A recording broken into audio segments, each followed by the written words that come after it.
আবার এনে দাও তো একটু ওর কাছে।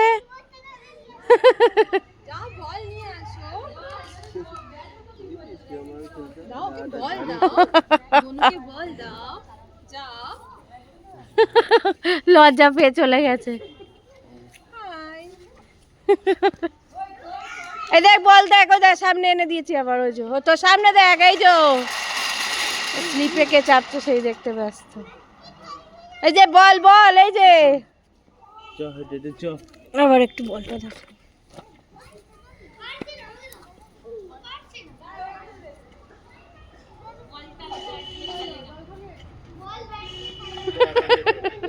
কিরে ফুটবলার হয়ে গেলি নাকি?